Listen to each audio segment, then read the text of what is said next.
Tournament সেরা ২৬ wicket. শুরুর আগে কি এমন কোনো প্ল্যান ছিল?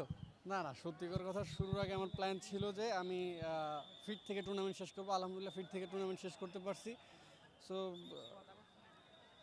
আমরা চ্যাম্পিয়ন হলে আরও বেশি ভালো লাগতো। একটা রেকর্ড হয়েছে জানতেন? হাইস্ট উইকেট, ও হ্যাঁ, আমি দেখেছিলাম যে তাসকিন ভাই 25টা ছিল। আমার অ্যাকচুয়ালি ওইদিকে কোনো খেয়াল ছিল না, টিম ডিমান্ডের যেটা লাগতো সেটাই করতাম। সো আমি চেষ্টা করছি, বাদ বাকিটা উপরওয়ালা দিয়ে দিচ্ছি। এবং দেখা যায় যে টি-20 টিমে রিসেন্ট টাইমে আপনি একটু খারাপ করলে বাদ পড়ে যেতেন। ওয়ার্ল্ড কাপ নিয়েও অনেকে অনেক কথা বলছিল। যদিও যাওয়া হবে কি হবে না এটা আমরা জানি না, বাট যে পারফরমেন্সটা করেছেন নিজের জায়গা তো নিজের পায়ের নিচের মাটিটা তো শক্তই রেখেছেন।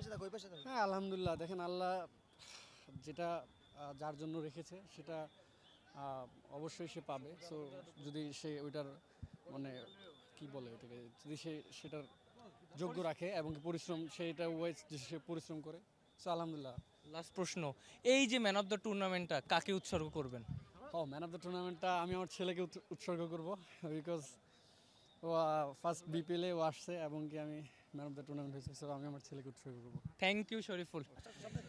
এই টুর্নামেন্টের সেরা ক্রিকেটার শরীফুল ইসলাম ২৬টা উইকেট নিয়েছেন।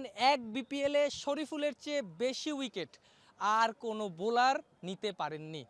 শরীফুল এই টুর্নামেন্ট সেরার পুরস্কারটা নিজের ছেলেকে উৎসর্গ করেছেন।